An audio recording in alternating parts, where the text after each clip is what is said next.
for the Ron and Brian podcast. Get ready to fill your ears with the latest news, politics, current events, and whatever else we feel like talking about this week. And now, your hosts, Ron and Brian. All right. Good evening, everybody, and welcome to 2025, and more importantly, the first Ron and Brian podcast of the year. Brian, we are back at it. We took a little break in between Christmas and New Year's, but we are back again.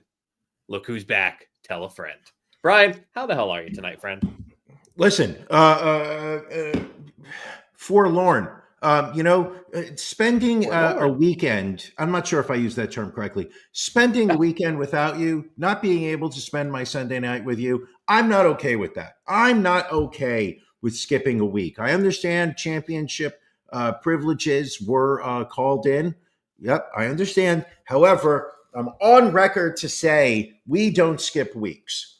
That's so it is great to be back where I belong, on the right-hand side to your left, shooting the shit and chopping it up for the next hour. All right. Well, we have a ton of stuff to get to after the past couple of weeks. So let's get rolling, as we always do, with Drink of the Week. Na zdrowie. Salud. Drink of the Week. Sláinte. Pause. Drink of the week. Drink of the week. Drink of the week. Drink of the Brian, what did you bring to this episode, our very first episode of 2025, for your drink of the week? I'm breaking an inner rule that I declared. I believe it was 2017 when I declared no more IPAs in West New York. I'm breaking that rule because the kind people over at Founders sent me their Mortal Bloom Hazy IPA. First off, people, please note, this is a 19.2 fluid ounce can. Look at it compared to the size of my head. This thing is huge. This is almost the size of Ron's penis. Look at the haze on this thing. Ooh. Anyway, Ron, this is a New England IPA, Mortal Bloom. It reminds you that you can find what you're looking for in truly unusual places. This radiantly beautiful IPA, which will wrap your taste buds with intense citrus and tropical notes of pineapple and mango. The intense flavor is balanced by a soft mouthfeel. I believe that was one of your most endearing qualities back in college, Ron, making Mortal Bloom incredibly flavorful and aromatic without any harsh aftertaste. Coming in at 6.2 ABV, Beer Advocate scores it an 87. Let's see what I score it. I mean, I am a fan of their all-day IPA, so I'm interested to hear how this hazy IPA hits that sexy little tongue of yours. I'm going to say this. There is a lot of citrus flavor here. There's a lot of fruitful notes. And you know what that does? It masks that terrible aftertaste that you normally get with IPAs. That harsh, tiny aftertaste flavor. I'm going to be slamming this down on this episode. This is coming in great. So thank you to our friends over at Founders for sending me my own personal 2-pack, Mortal Bloom Hazy IPA. Ron? Yes. Ron? Yes, my friend. Ron? Yes, sir. What are you drinking? So staying local for this first beer of the year from our good friends at Neshaminy Creek Brewing. This is their John American Pale Ale. What does John mean in Philadelphia? Could mean a lot of things, but in this particular instance, it means juicy ale with nugget. Not quite sure why, but it is brewed with pride in beautiful Croydon, Pennsylvania. It is a malty yet crisp American Pale Ale loaded with dark citrus as well as stone fruit flavor and aroma from the gratuitous use of Apollo Citra, and Nugget, we drop in. If you know, you know. So this clocks in at a 5.2%. Got a nice amber hue to that body. Look at that, Brian. Ooh, that Looks looks like the even color of better my in a urine. Ron and Brian. Oh, What? you're dehydrated then, my friend. So let's Thank take a you. little sip. I've had this before. Let me just see how their latest version is. It does have a very brownish color. Ooh, walk me Oh, through this. so Talk to me. I remember it now. I remember it because it is as close to an IPA as you can get without it being an IPA. It's got a little bit of bitterness to it. It's got a little bit of that citrus, a little bit of that pine aftertaste. But it is delicious. Not crushable. It's a great winter beer, as we are right in the middle of as our balls freeze off during this cold snap we're in right now. Oh, it has gotten so cold. But you want to know something? It's supposed to be this cold. It's supposed to Is it? be. It's winter. It's January. What do I mean, we are both 2024 in the was the Northeast. warmest year on record until this year gets done. Don't let the woke meteorologists get into your brain, Ron. You know, it's one thing for you to sit there and you know, these are people who claim to know the future, sitting there telling us every week in, week out, make sure you bring your umbrellas. It's going to be the coldest day in the year. Be careful. You know what? And they're always wrong. That's why do not listen to the woke meteorologists. In a couple weeks, we get our real weather forecast, you know, back, and that's when we sit there and just go, yeah, it's going to be weather tomorrow. That's okay. Let's go. Just okay. All right, sounds good. Well, let's keep moving along here. It's time for Beef of the Week.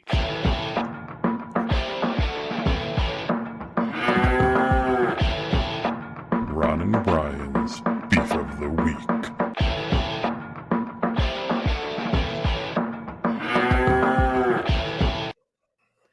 Brian, what's bothering you?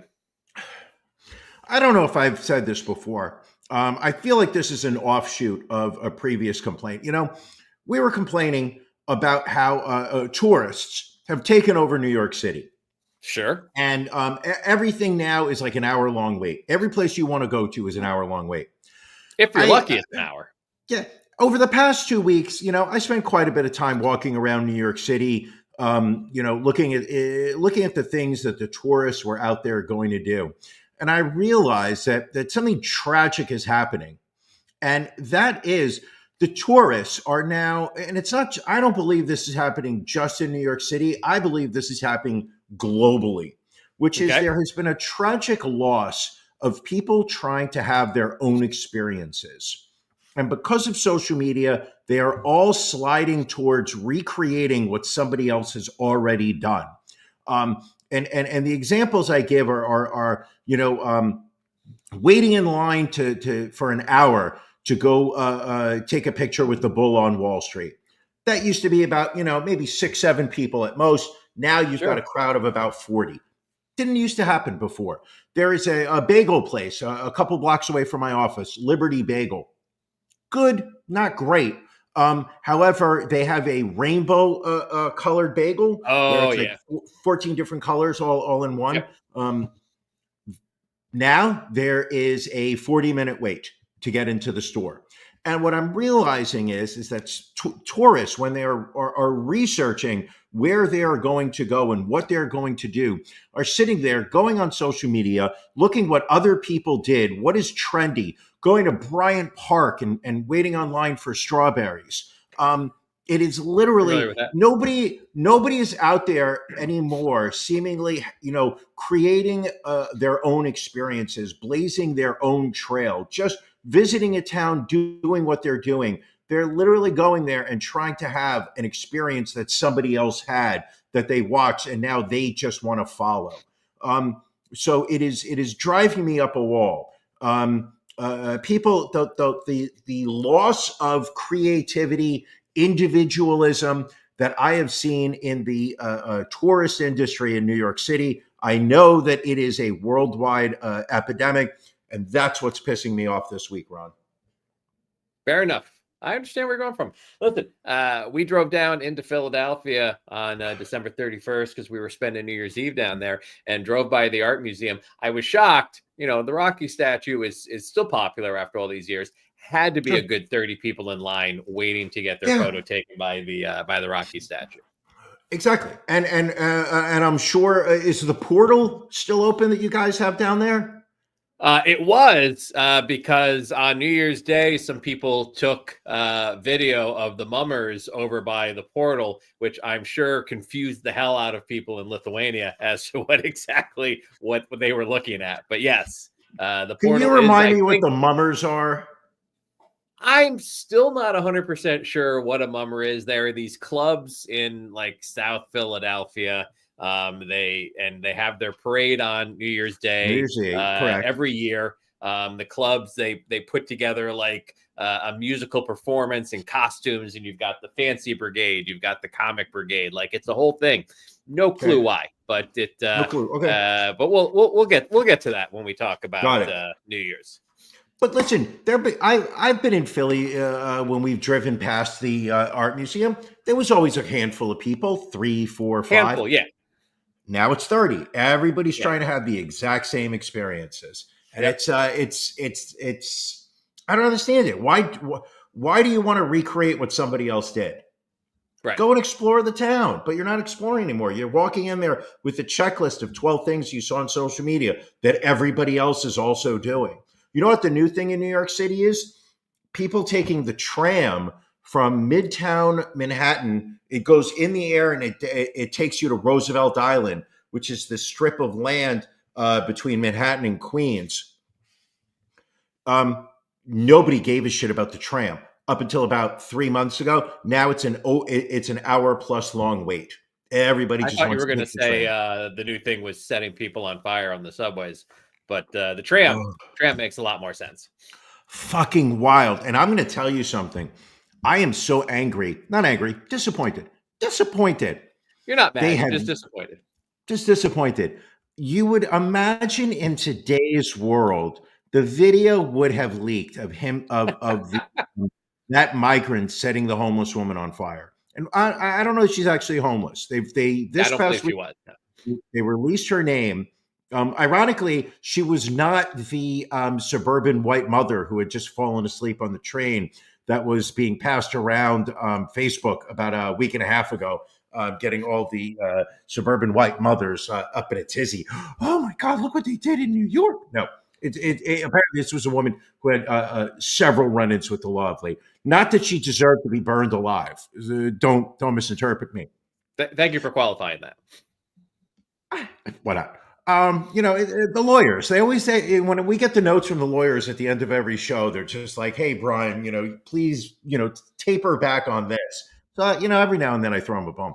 But the fact that the video has not leaked of that I cannot go on the internet right now and watch real-time video of that dude lighting that woman on fire and then going like this to fan the flames. Jesus, I need to watch that. If anybody has a link to it, and I haven't seen it, send it over, please. Thank you. Fair enough. Do you mind if I get to my beef of the week? Sure, why not? Ron, what's bothering you? So this is, and it's actually, I guess, a beef by proxy, because this is something that happened to my lovely wife, but I agree with her assessment. I believe I mentioned there was almost fisticuffs on New Year's Eve. So yeah, but you never told me. So we went out to a lovely New Year's Eve event at a restaurant called the Mooshaloo. It's an old ship that is docked at Delaware on the Delaware River. That is a restaurant now. So we went down with the Jardy clan. It was a fun event. It was packed. I would say between like the dinner area and the different decks and dance areas, probably had 1,000 people there. So wow. One of the levels, like the middle level, had 2 bathrooms. And it was basically under the staircase that took you up to the next level. So if you had to wait in line, you couldn't quite wait right in front of the doors. So basically, like a line would form on one side or a line would form in the other. But everyone in the line understood that line was for one of those 2 bathrooms. Single line, 2 bathrooms. So apparently, this woman came up while my wife was next in line to go into the bathroom and started to try and get into a bathroom. And of course, everybody in the line was like, bitch, you got to get in the back of the line. And so she starts yelling at everybody, I don't have to do anything. I need to use the bathroom. And they're like, no shit, we have to use the bathroom also.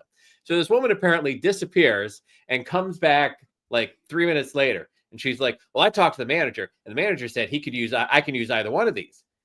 And again, everybody's like, no shit. But that's not the point. They're not a men's and women's room, both, unisex bathrooms. And so, but there's a line for it. And this woman tried to go in when someone came out. My wife, just walked right by her. Woman called my wife a bitch. I think my wife was ready to knock her out at that point, but she had to pee pretty badly. And then she when she came out, she kind of arranged her body so that the next person in line could go inside instead of this woman hopping in there. But she's cursing out everybody. It's just simple bathroom etiquette, Brian. That's my beef of the week. We all got to go. There's a line system, Brian. It's the social contract collapsing. It's what we talk about so often on this show. Listen, it's it's a plague that is hitting our society, which is the what about me, and I should be the priority here. We used to live in a world where you were just considerate towards others. Now it is what about me? You need to. I should be important to you, and you're not. However, William brings up a very interesting point, Ron. Yes. Dining with the moderator, how can she be impartial? I have no issue with it personally. Of course you're not. You guys were probably exchanging debate points. Because this is the way I look at it, is when William Esquire makes a comment like that, in my mind, he's not questioning me, but he's questioning Marty's integrity. And that's a dangerous road to go down because, listen, I feel she could take him if she maybe what William Esquire is doing is saying that we need a proper moderator, somebody with a legal background to walk us through the important jurisprudence ramifications of a podcast debate. I think William is throwing his name in the hat that he wants to be the moderator. Well, and we've set a number of guidelines, requirements for our moderators. I believe one of those was points scored in the death pool the prior year. So we'll have to really go look at those point totals and see if William can be in the discussion because of that. Wow, William, I don't know. You must be singing right now. Try and put together a comeback because I don't see one for. I don't see a path for you to get out of that stinging rebuke. He has a concept of a comeback that he's working on. A concept of a comeback. Okay. All right. Well, let's get to our first set of stories of the week for 2025. Sure. As those of you that have listened for the past 27 years to this podcast, we grab a couple of stories that we want to make sure do not fall through the cracks, that we get to them. Brian, what is your story of the week this week? January 5th. Is it the 5th? Today we are doing this on January 5th. Listen, our year of the Lord 2025. Very recently, I got on a flight. I got on a United flight. I flew all the way over to London on Christmas Eve. I spent Christmas Eve, the evening of, on a plane to London. I had a very important question I needed to ask Mrs. Bryan. Who will be officially Mrs. Bryan now. So far, unless she changes her mind, it looks like she will officially be Mrs. Bryan sometime this year. She did say yes. Anywho, I flew United, and I was sitting there saying to myself, United Airlines is absolutely a step above all the other airlines flying out of Newark, New Jersey, which I know doesn't really say very much. However, I'm going to say, listen, I felt safe. I felt comfortable on United. I felt protected. Unfortunately, not everybody can have the same experience on a United flight. Unfortunately, Ron, some plane passengers get pissed off by other people. What happened recently on a United flight from San Francisco to Manila, Philippines? A friend of the show, Jerome Gutierrez. Do you have a photo of Jerome? There was not one available. No. I didn't think so. Jerome Gutierrez was traveling in a business class from San Francisco to Manila. I think they called that day the red eye, when a man got up from his seat about 4 hours into the flight and began peeing on Jerome. That's correct. Jerome was asleep, buckled in, and was surprised when he woke up, looked at the man, and immediately thought he was dreaming. Jerome immediately realized that he was soaked from his stomach down to his feet in this man's urine. He remained seated in his soaked clothes for 8 more hours. That's right, people. San Francisco to the Philippines, long flight, especially when you are covered in urine-soaked clothing. The flight attendants asked Gutierrez not to approach the man in fear that there would be confrontation and he would become violent. Now, I'm sorry, United, but there would have to be violence. If I'm getting urinated on by a total stranger, there's going to be violence. I am guaranteeing you that, United. If somebody walks up to me and urinates on me, we are going to have a problem. I don't care what type of plastic silverware you're going to give me in that next meal. It is going into that man's eye socket. So apparently, United Gutierrez's, I believe it was her nephew, his spokesperson towards the press. She said they put the needs of the airline before my stepdad's health. It was her stepdaughter. This is a biohazard, and the plane should have been turned around to address the issue. A spokesperson for United Airlines confirmed that there was a passenger disturbance on the flight in question, and that the passenger has, in effect, moving forward, been banned from United Airlines. What I'm saying to you is this, people: be careful when you're on a plane, because you might just get pissed on. You're definitely going to get pissed off, but now you have to worry about getting pissed on, which is outrageous. Well, and especially like business class to the Philippines. I mean, how much do you think he dropped on that ticket? I don't know, Ron. Have you ever flown business class to London? I have. All I'm saying, people, is United, when they saw, who I was, and then I was flying to London, and they saw, on the way back. I got bumped up on the way back. They bumped me up to business class on the way back because they were like, listen, the man got engaged. Let's congratulate him. Let's put him in a seat that gets real plates. Do you know what it was like, Ron? A real plate. I got a blanket. They gave me a blanket on that plane. That's United. Respect. Letty thinks it's cute when you talk tough, which is true. Of course. We have yet to discover what would actually make you want to confront someone else rather than just not have a confrontation. I don't know that being peed on would be that thing. I think you'd wipe yourself down. You'd ask for a few moist towelettes, and the moist towelettes are already in my pocket. Ron, the moist towelettes are in my pocket because they were tissues, and now they're moist with the man's urine. The answer, in all honesty, is 2 drinks. 2 drinks, and I get such liquid courage that's when the confrontation takes place. All right. Yeah, no. Listen. Say what you want to say about Mr. Saletti, but I hung out with him a lot. He never peed on me. The man's never peed on me. So else ever seen me pissed off? No. If somebody pees on me, I really don't. All right. Well, my story, Brian, also horrible, but in a different way. So this is this right here is Aubrey Van Landingham. Say that last name again. Van Landingham. She lives in a well-to-do suburb of Austin, Texas. She's a cheerleader. She has also just been made president of her school's Future Farmers of America. She's particularly proud of her pet goat, Lacey, who we see in the photo with her here. However, she apparently is also an animal killer. She had a beef with another teenager, a 15-year-old girl who also had a goat that would compete against her goat. But apparently she has allegedly poisoned and killed that fellow student's goat.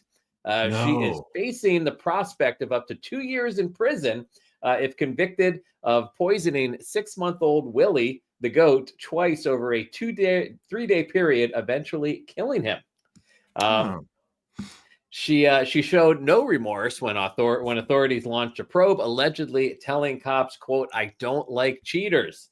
Initially, she denied targeting her rival's goat, but then admitted to cops that she had injected the white and brown farm animal with pesticide at the school's barn facility, leaving him bellowing in pain before dying in its 15-year-old owner's arms. When they searched her, when they went and looked at her search history, she had Googled how much bleach kills a goat. If goats inject bleach, do No. they die? And poisoning pets, what you should know. Officers also recovered sickening video of Willie running away from Aubrey and convulsing after she allegedly poisoned him. And then she actually sent the footage to the mother of the young girl. So it's No she's been way. charged with one felony of torturing an animal, which under Texas law means she could face up to 2 years in jail and a $10,000 fine. Texas, you're on your second birthday, you get to torture an animal. It's Texas. Apparently that's how they do things there. Fucking Well, Brian, disgusting.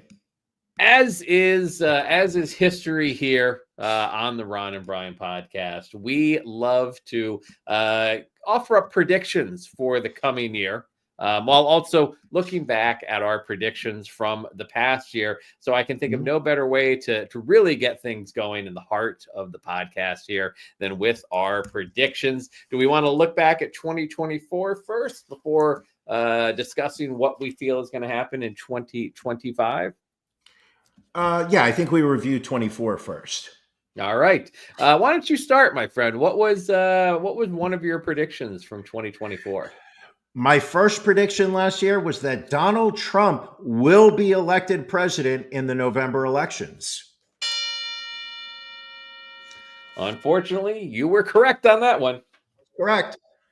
Ron, mine was also Trump related. My first one said that the Supreme Court will rule that Donald Trump is eligible to be on the ballot in Colorado and Maine for the presidential election. They did eventually. Hard to remember that they were trying to keep him off the ballot there, but he did end up being on that, and I believe carried Colorado and part of Maine, if I remember correctly. Really? Okay. Do you want me to read the second one, or you want to go? Go ahead. One Yeah, two? go ahead. No. You read another one. You go to another one. So my second one was the New York Yankees will continue to frustrate Ron and Brian by not only failing to win their 28th World Championship, but also missing the playoffs again. I mean, that's partially wrong. They did not win, but it was more of a heartbreak by them making it all the way to the World Series and putting up relatively little of a fight. I don't know. They made the World Series. That's pretty impressive for the Yankees. For other teams, Brian, it's impressive. For other teams, Brian, it's impressive. Not for the New York Yankees. Ron, they were. If I was a Mets fan, I'd be happy to just make the World Series. Ron, at the beginning of the season, the Yankees were being predicted to come in last place. All right. We won our division. We went to the World Series. I would say we did pretty well in the grand scheme of things. Was it not disappointing? It was disappointing. Here, let me read to you my second and third predictions from last year. All right. The Los Angeles Dodgers will win the World Series. Wow. You were correct in that. Prediction number 3. The stock market will end the year in positive territory.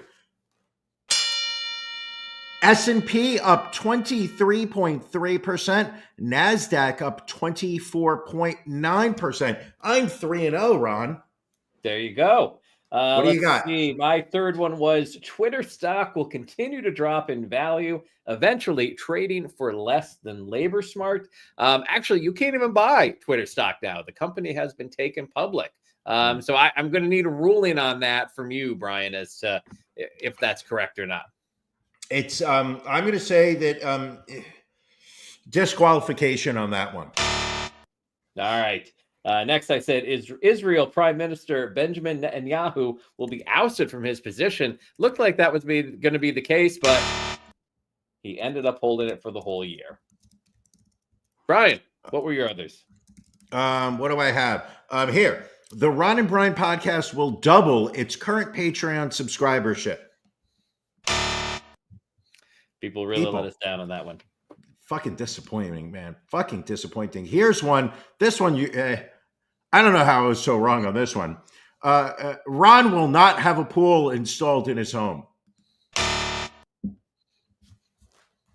Sorry, you were on a roll there, and then you hit a wall. Going cold. What do you got, Ron? Let's see here. Ron will continue to have no gray hair on his head for all of 2024. No. I've seen it. I've seen it in person. That is bullshit. Do you have photographic evidence, my friend? I believe your wife sent me a photo. Hold on.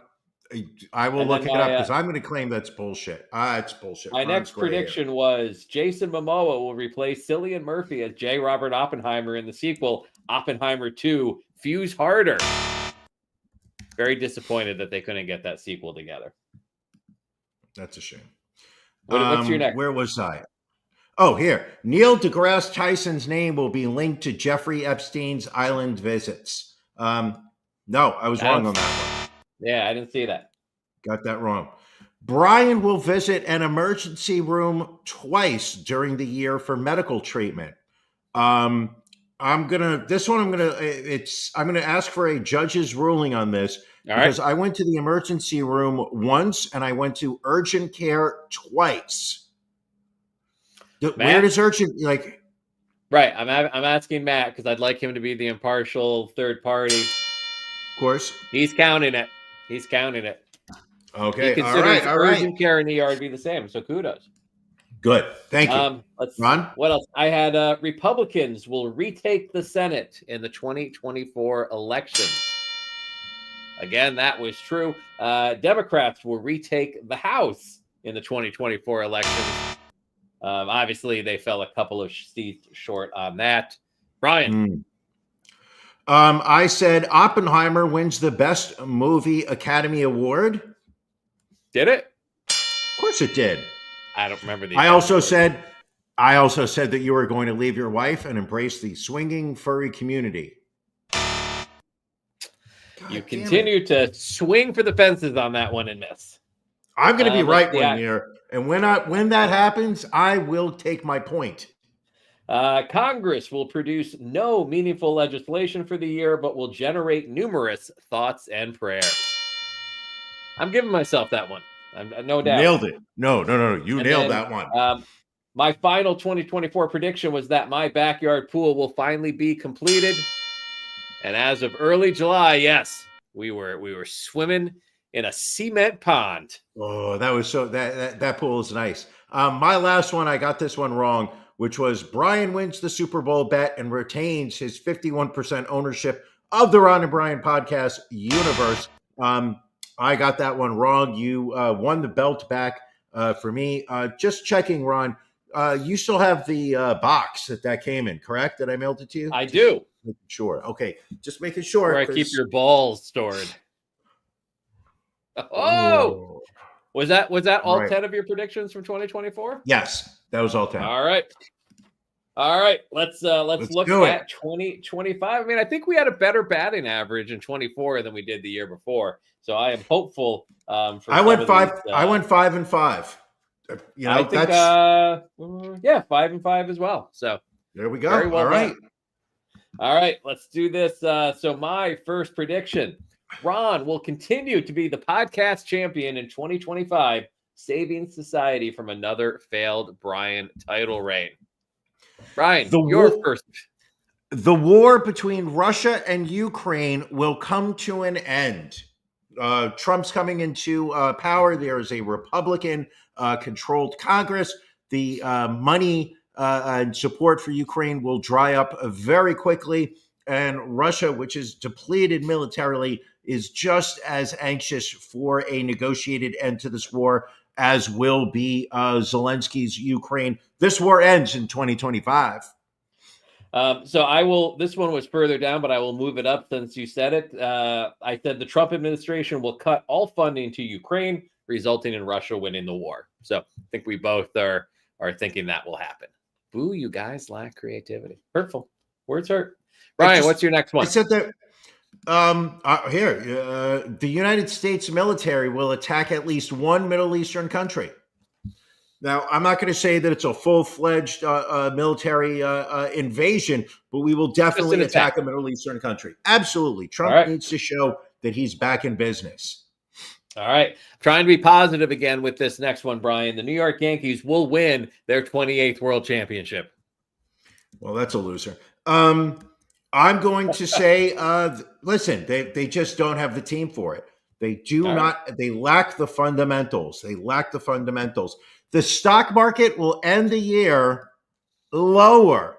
I just feel that the instability in the White House, the lack of functioning government in Washington, the Republicans don't know how to govern. They don't want to know. They don't want to govern. They do not wish to pass legislation. The Republicans are best situated when they can rip apart the Democrats in power. Unfortunately, there are no Democrats in power anymore, so the Republicans will literally be stymied. They are not going to pass anything. Is this the prediction or is this the filibuster? What's your next prediction, Ron? Matt Gaetz will announce his campaign to become the next governor of Florida, promising to personally monitor the social media feeds of all girls in the state between the ages of 15 and 17. Elon Musk will have a falling out with President Trump and be exiled out of power. I almost put that down. I think that's a winner for you, my friend. That's just because you lack creativity, Ron. Taylor Swift and Travis Kelce will get engaged, causing my wife to lose her job as she will be unable to focus on anything else until their wedding day.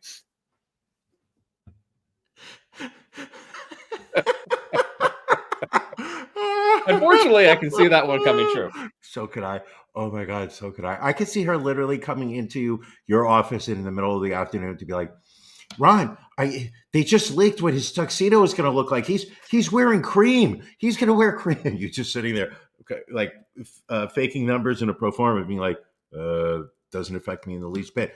Ron, you don't understand, Ron. I hear the train of her gown is going to be 13 feet long because her lucky number is 13. Remember when you go see a movie? Remember when you saw the Errors movie at like 11 a.m. in the morning with 12-year-olds? The Los Angeles Dodgers will repeat as World Series champions. They're just they're the best team in baseball, and now they have more talent than a year ago. All right. The Supreme Court will put a hold on the U.S. TikTok ban until after Trump takes office. I like that one. Keep TikTok alive. Billy will score less than 25 points in the death pool. I mean, that seems like a safe play. Again, I lack creativity. Luigi Mangione will be found not guilty for the murder of United Healthcare CEO Brian Thompson due to jury nullification. I like that. We will have more Patreon subscribers next year than today. From your lips to God's ears, my friend. Let's do this. Let's really promote it this year. Jason Kelce will continue to infiltrate all forms of media as our podcast rebrands to be the Ron, Jason, and Brian podcast. The stock market. Oh, I already have that one. God damn it. Ron will leave his wife and embrace the swinging furry community. Why are you laughing? I don't know. Billy throwing down the gauntlet, saying that he will have more points than Brian this upcoming year in the death pool. Well, we'll talk about death pool very shortly, but my next prediction was that Sean Diddy Combs will be found guilty of sex trafficking and prostitution, but will be acquitted on racketeering charges. I think that makes sense. No? Yeah, I do. Brian will sustain no injuries requiring ER or urgent care visits. Wow. I mean, again, from your lips to God's ears, I hope that's the case. Wrap you in bubble wrap for the next 12 months. What And do you then got, Ron? my final prediction for 2025, Brian's gambling losses for 2025 will exceed $5,000, but will be less than $8,000. So start tracking that right now. I do have a spreadsheet that's going. Last but not least, Brian wins the Super Bowl bet and returns as your podcast champion in 2025. We're only a month away, Ron. That belt is returning to West New York. We are literally a month away. Isn't the Super Bowl like the 4 weeks from today? No, that can't be right. February 9th, Sunday, February 9th. I looked it up before the show. All right, so it's going to be an interesting time in between now and then. I think we're still waiting on one more game to finish up tonight, so we'll post our locks of the week. I think later on once we have the full playoff picture set. Correct? Mm-hmm, mm-hmm. Also, I'd like to point out, Ron, 7 minutes remaining in the first, no score. So those people that bet over 56.5. You know what? I think you'd have to be in a game like this. You've got 14-2 teams going up against one another. You'd have to be a complete buffoon to bet the over on a game like that. Will it be a good question from JoJo? Will it be a $900 wedding? It'll probably be a little bit more than that. We're still trying to figure out where to go. I like the idea of London. She likes the idea over here. Interesting. Now it's a party. Soletti's going to piss on Brian at his wedding. Only from the waist down, though. Yeah. And then my bride will sit there and tell me not to cause a disturbance because she doesn't want any violence to break out. So I should just sit down quietly and just take it. Well, I think she'll just be happy because normally when we go out, she's the one getting things spilled on her. So if you're the one that ends up getting, peed on, then I think she's going to consider that a win. That's good. All right, that made me laugh. That's very good. All right. Well, let's talk death pool. That was the other big thing for 2024 and 2025. Final results are in. We had our accounting firm looking over everything, double checking things, and kudos to me. Coming in first place with a new record for the year of 121 points. Previous record holder Andrew H had it with 101 points. I smashed that record, Brian. And I'm proud of my victory. But that being said, I cannot win the cash prize. So that cash prize of first place goes to Andrew H, who came in second with 96 points. I mean, what is this? 3 times out of 5 years? I think this is his third. He will be on the show a week from today. He will be on to discuss his death pool strategy for 2024, what he saw that just put him in the lead amongst all eligible entries. Andrew H, I mean, the guy is a genius at these death pools. There is something he sees that others don't. It is almost, they say there are 2 sides to every coin. Where Andrew H is on one side, William Esquire is on the other with 0 points. Not 1 point. He picked 20 people and got nobody correct. I mean, that also takes skill. And just got there with just 3 correct picks. Richard Simmons, Shelley Duvall, and Shannon Doherty. Following up, we have Susan B and Bob L tied after that with 85 points. Brian, you came after that tied with Stephanie J for 72 points. So kudos to Stephanie. So that'll round out our top 3. We had the Jardys with 58 points, Allie with 53, Anthony M with 47, John B and Dom at 18, William B with 17, Janelle with 14, and Laura P with 7. We did have, I think there were 2 people that did not have points, but of course my little screen wants to freeze here. Let's take a look. That's all right, because there's nothing worse. There's nothing worse than people who are living in their past glory. I mean, I would say that William is the Al Bundy of death pools. Sitting there talking about his old high school glory. William's just sitting here pointing out how he won in 2023. Listen, this is a different world we live in. It's what have you done for me lately? Janet Sure. Jackson said that to us, and it's been my motto for the rest of my life. What have you done for me lately? Not I will anything in say, 24. Yes. let's give a special shout out to Dom and John B. Both had 5 correct picks of That's people pretty died, good. but they were all really old and they only scored 18 Yeah. points for those 5 picks. But again, still good to do 5 picks. Tisk. How do you forget to do this year's? How do you forget? Listen, this is a tradition. Of course. So how many entries do we have for 25? We have, I believe, 14. Let's take a look here.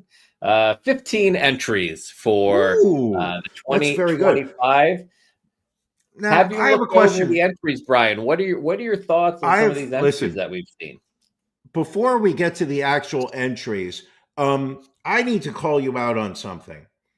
Sure. It is. We've talked about Matt, our producer. We've talked about him Right. and the struggles that he has had. But what I clearly see is a lack of accountability that you are holding him to. January 1st came by without the publication of our death pool. January 2nd went by without the publication of our death pool entries. I was quite boisterous in terms of demanding, because I represent the people, demanding to you that the death pool entries be published. And you continued for, I believe, almost 60 hours covering for Matt, just allowing him to just collude and not publish the entries. That's unacceptable. I don't know what kind of champion you claim to be, but you are not a champion of the people. You allow incompetence all around you. We cannot allow this. Right over here, I allow incompetence. Wow. I will say How dare you? the death pool has never been released on January 1st. It is always released just prior to this episode. That is the measuring stick. I understand numbers are not key that has for not you, been which the is case. why you are not holding the title belt, because numbers confuse you.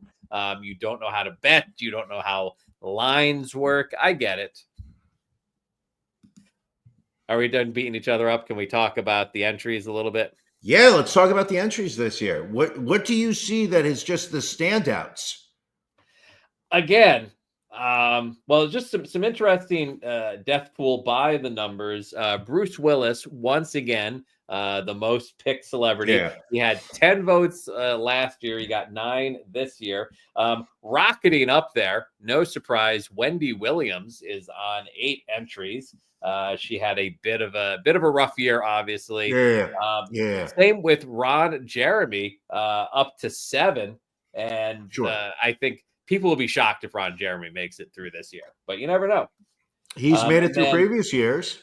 A lot of people with 5 votes. We've got Bam Margera, Gene Hackman, Joe Biden, Mitch McConnell, Ozzy Osbourne, Ted Turner, and Willie Nelson. It's going to be interesting. Again, I look at, and I don't want to belabor this point, I look at Andrew H's entry and I say, here's a man that did the work. Here is a man determined to be champion once again. Listen, he does the work. It is very clear looking at the entries. This is a guy who puts a lot of time and effort into it. He wants to win. Right. Billy mentioning Ananda Lewis on a few. Andrew picked Ananda. I thought that was a little secret nugget that I had found, but he clearly Googled the same death pool advice I did. Who else did he have on here? Oh, I think he put Luigi Mangione again. Ooh. Brilliant, because he could have a accident in federal penitentiary, and that's like I mean, what is that? That would be 70 points right there. Sure. Yeah, he's a young child. There's no way. Come on, keep Luigi in our hearts. I feel like that's people picking Luigi is like similar to those people that were picking Ruth Bader Ginsburg. Like you didn't want that to happen. Sure, you'll take the points, but you can't root for it. But I think the three that impressed me the most with Andrew H. were his picks of Nate Robinson, Ryan Sandberg, and Victoria Jackson. Because I was like, these seemed like extremely random picks. But then I Googled it. Yes. Ryan Sandberg announced earlier in 2024 he had prostate cancer. Victoria Jackson, inoperable tumor on her windpipe. Cancer is metastasized through her body. And then Nate Robinson, again, completely off the radar, but he has a full renal failure and will die if he does not get a kidney transplant. And that one would be, that's 60 points right there. So Vegas, this is how good Andrew's entry is. Vegas currently has 5 to 7 odds. It's the first time that anyone has been a money odds-on favorite to win the death pool. Yeah. So I think another round of applause for Andrew H. Listen, let's not jizz all over his entry yet, because he's coming on the show a week from now when we'll be able to jizz all over his entry with him on the show. Anybody else kind of jump out at you? There were a couple. I was very proud of my pick for Emily Willis. I thought more people would be on board with her. She's incredibly Would you like to tell everybody who Emily Willis is? If you know, Ron. She is an adult star who kind of, I think, OD'd while in rehab. And basically, my understanding, the last thing I read about her was that she was in a non-responsive coma. And people born 1998. You know how many points we're looking at here? Ooh, that would be not a even good 30. One. It's not even 30. Not even 30. Who would? Yes. Someone entered under the pseudonym Celebrity Pool. Not sure who this individual is, but some solid picks. Bashir Al-Assad, I think, is a good pick. He has a few YouTube celebrities on there, which if people are going to die, it's probably going to be a YouTube celebrity. Dave Coulier. But the best pick I saw was Dave Bluntz. Are you familiar with Dave Bluntz, Brian? Oh my God. Dave, yeah, I think Dave Bluntz is he's a rapper who I believe is about 500 pounds. He performs on a couch. Pounds. Yeah. I'm not exaggerating. He performs on a couch. The week before New Year's, I believe he did a concert where he had an oxygen tank already hooked up. Like, the man's not moving. He's sitting on a couch. Why does he need supplemental oxygen? That is a genius pick, Dave Blunt. Not even on my radar. Not even on my radar for the death pool. And just such an obvious 77 points. I feel like if Dave Bluntz doesn't win this year, that's one that everybody ends up putting on their death pool next year. Yeah. Like, it's one of those ones where Absolutely. If you don't cash in year one, you have to hope people don't notice it. Yeah, I think that's true. I think that's great. Steve McMichael's still alive, dealing with Lou Gehrig's disease. I think the only thing that would have been more surprising than Shannon Doherty still being alive at the end of the year, it was Steve McMichael still being alive. He's the football player. Football player. He was a wrestler. Got the ACS. Is that what that is? ALS. ALS. Who is you had somebody, Chris Hoy?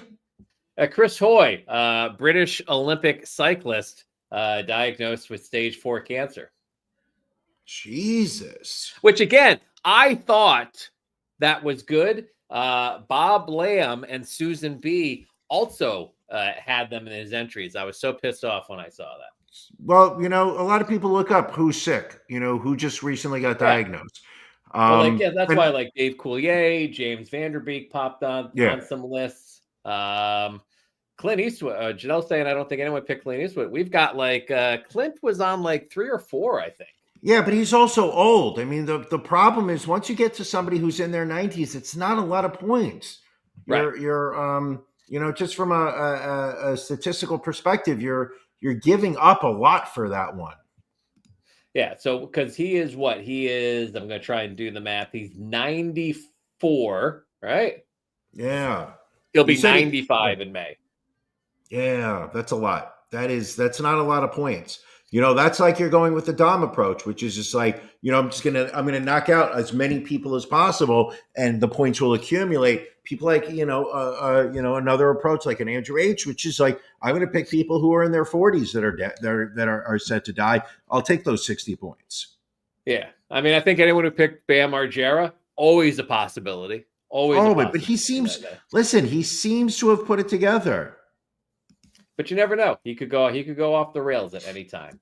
So we will track, as always. We will track all of these death pool entries. We will keep you updated throughout the year. And as mentioned, we will have our death pool champion, Andrew H, on the show next Sunday night. Again, you play for pride, you play for the cash prizes, but you also play for the ability to be live here on the Ron and Brian podcast. And really, can you put a value on that, Brian? I don't think so. I don't think we can.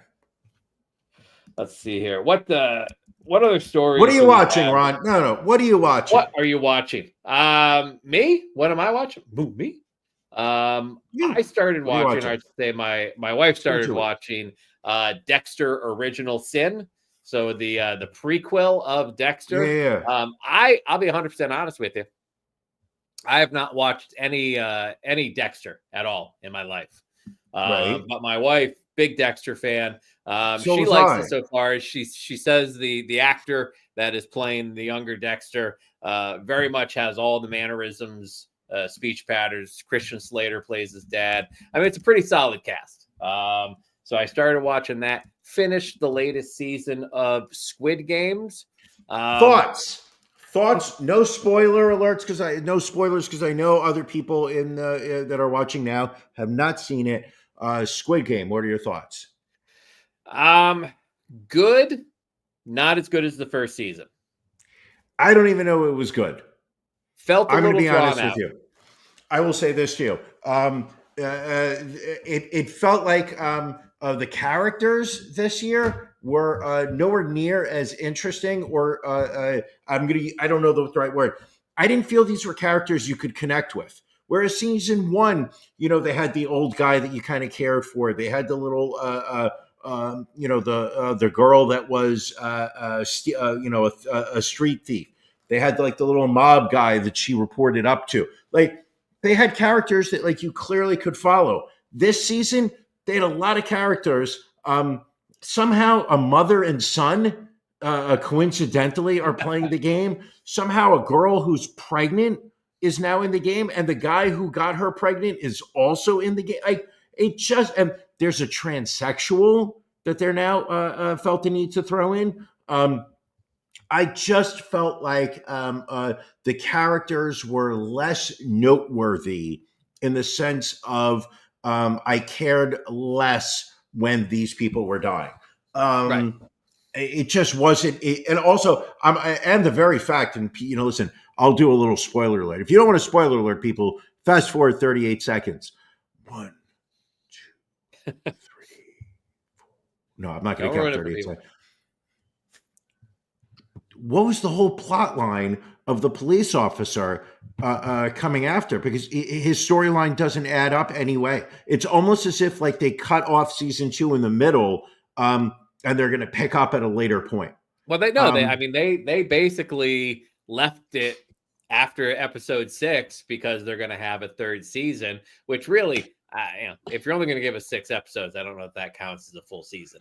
It didn't warrant it whatsoever. It just, I watched it and I knocked it out in like a day and a half. Absolutely not worth it. Based on your recommendation, started watching Landman. I was all set. I was sitting down for the Christmas holidays. I said, I'm going to watch Brockmire. We've been saying that we need to watch this show, and you texted me and you said, "What are you about to do?" I said, "I'm about to put on episode 1 of Brockmire." You said, "No, you have to watch Landman." And I watched the first episode, and I was hooked.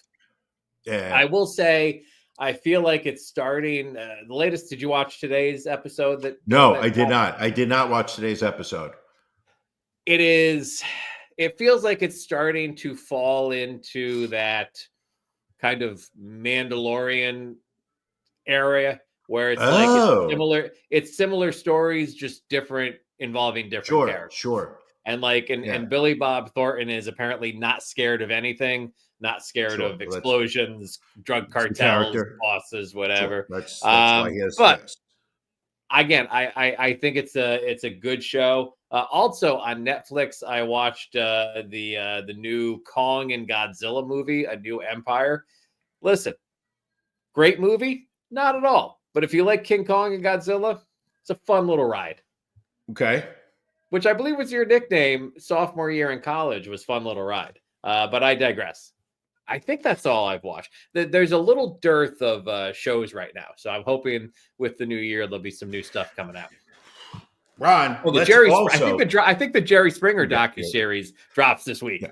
We'll be watching that. Ron, one show you left out that you said you watched that we agree was the Torching 2024 with Jeffrey Ross, which I could not discuss in terms of the disappointment I had with that. It felt, it's Jeffrey Ross, who is a roast master. It's got Sam Morril, it's got Mark Norman, it's got Miss Pat. It should be hilarious. And also keep in mind, they have a writing staff that is putting together these jokes. It was not funny. For considering that it went an hour, it felt like this was a show that people had put together with 24 hours notice. And it was just like, hey, we got 24 hours, write your best jokes, and we're just going to put it out. I felt like they should have taken a little bit more time, and they could have had something much better. There were a couple times where I was like, that's a good joke. I don't recall laughing once.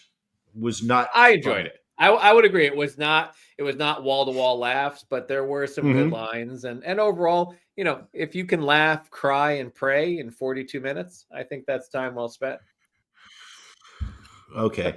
And you also mentioned you watched the Kings of Tulsa. The Kings of Tupelo on Netflix. Excuse me. A Southern crime drama, I think it's called. A Southern crime a Southern crime story. It's got everything you would want.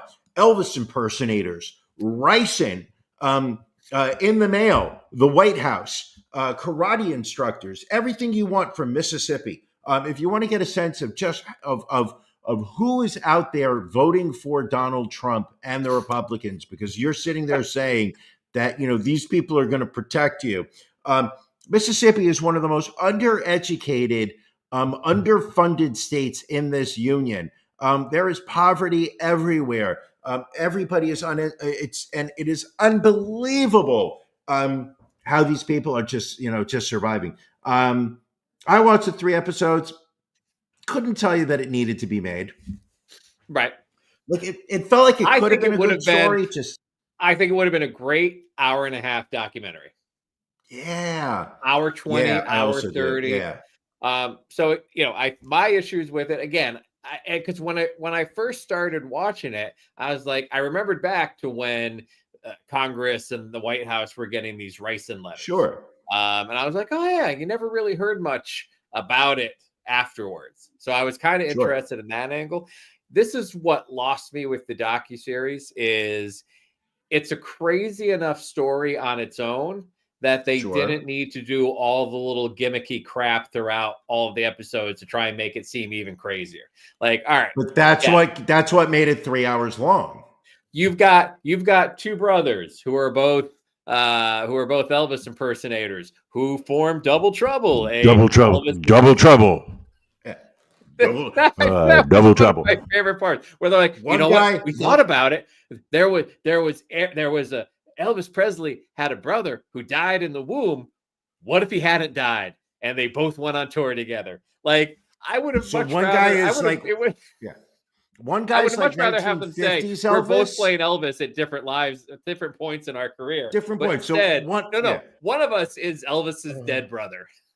Oh, it was so terrible. One of them was like 1950s Elvis, and Right. one of them was like Las Vegas Elvis.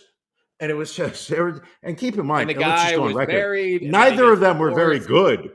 They weren't very Right. good Elvis impersonators. And then his ex-wife may or may not have started to fuck his brother.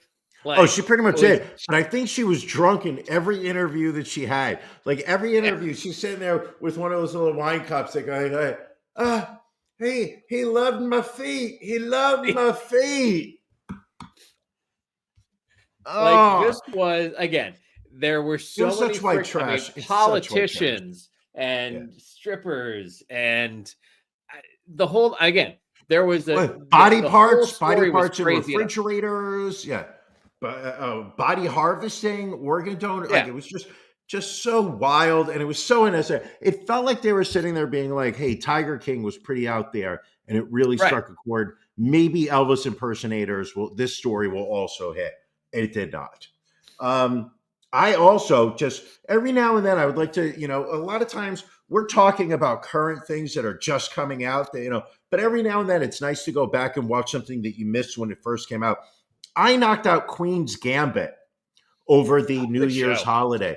I had never watched it. I had never watched Queen's Gambit. Great show. I think it's like 7 or 8 episodes. It tells the story of a girl who is grows up as an orphan and is just a chess whiz. She is an orphan. I just watched her mom. Why does she have a mom in the show? Because she has a original mom who gives her up to an orphanage, who then where she lives for several years before she is adopted by a couple. I must have slept through the first episode. But she learns how to play chess while in the orphanage from the janitor. Now, you usually you don't typically like shows with strong female leads, so I think the fact that you enjoyed this shows a lot of growth in you as a person. So kudos. Listen, it's because it was about chess, Ron. I was able to get past. Yeah, there you go. I love chess. Yes, so I'm not good at it. We should start gambling on those games. So that's what I've been watching. All right. Trying to think if there was anything else I watched. I tried watching the Creep tapes on AMC. Not worth it. First episode, 27 minutes. Probably turned it off after 10. Just not. It's like it was supposed to be like a found footage serial killer type thing, but just not good at all. I think you nailed it earlier when you said it's just a slow time of year and there's really not a lot out there, which is ironic because usually at the end of December is when Hollywood puts out like the best of what they have for the awards consideration. There just isn't anything out there that's any good. No, I know as we're recording this, it is the day of the Golden Globes, but I'm going to throw out there something. I don't even know what movies are up for best movie. I couldn't name any of them. There just don't seem to be. Like a year ago, we had Oppenheimer, we had Barbie, we had Two Girls, One Cup. However, it seems like this year there's just not a lot of quality out there. So let's see here. So far, they've given out. To your point. Kieran Culkin won Best Supporting Actor in a Motion Picture for A Real Pain. I'll agree. Wait a second, Kieran Culkin, he didn't get it for Succession? Well, he may have been nominated for Succession. I'm just going off of what's been awarded so far. Got it. Zoe Saldana won for Best Supporting Actress in a Motion Picture for Amelia Perez. Couldn't tell you what that is. Never saw that. Let's see here. Jean Smart, Best Actress in a Musical or Comedy Series for Hacks. Everybody talks about Hacks. I haven't watched Hacks. Have you? Never saw it. Let's see Never here. Viola Davis won the Cecil B. DeMille Award. Ted Danson won the Carol Burnett Award. All right, so let's take a look here. We've got for Drama Motion Picture, they've got A Complete Unknown, which is also the movie itself. Oh, that's the Bob Dylan one, isn't it? Is it even out yet? Yeah, it's been out. Conclave, which I know we disagreed on that. Didn't like it. Nickel Boys, couldn't tell you what that is. September 5th. Nickel Boys, isn't that what they called you and I when we were trying to be drug dealers? I think so. September 5th, don't know what that is. Dune Part 2, didn't watch that. And The Brutalist. And then for musical or comedy motion picture, Amelia Perez or Real Pain, The Substance, which I mean, I guess The Substance was a dark comedy at the very least. It was more horror. Yeah, you didn't. Then Wicked, Challengers, and Honora. Yeah, none of these ones cinematic and box office achievement. Beetlejuice, which was in and out of the movie theaters. Gladiator 2, same thing. Inside Out 2, The Wild Robot, Wicked, Alien Romulus, Twisters, which that was horrible. And Deadpool and Wolverine, which I liked. I know you didn't. Did not like it. So yeah, just not a great year in film. No, not at all. Just really disappointing. But you know what? It is going to be a great year, Anyway. Brian. It's going to be a great year in podcasting, especially if you continue following the Ron and Brian podcast. If you are not a Patreon subscriber, Brian prediction needs to come to fruition. We need to end the year with more Patreon subscribers than we began. And why do you want to subscribe to our Patreon? That's because in just 20 minutes, we give you another half hour of content. We give you After Dark, starting at 9:30. Some of the stories that are just a little too hot to have free on YouTube and Twitch and Facebook. And the last show of each month, we have our pajama party. We have our subscribers on, and we had Can You Beat Brian last month. Brian, you were not able to defend your crown, if I remember correctly. I cannot. I absolutely cannot. You know what? It's not something I'm very proud of. But I will say that I will, month in, month out, I will keep giving it a shot. There you go. All right. Anything else, Brian? Great to be back. Great to get this first show of the year under our belts. But anything else before we wrap things up and get ready for After Dark? No, it's just a pleasure to be back and to have the group all here again. All right. Well, thank you all for joining us. Podcast, or I should say Patreon people. We'll see you in a little bit. Everyone else, we will see you next Sunday. Thank you for joining us on the Ron and Brian podcast. We're live each week on YouTube, Facebook, and Twitch. You can find prior episodes, links to our social media, and everything else Ron and Brian at ronandbrianpodcast.com. See you again next week.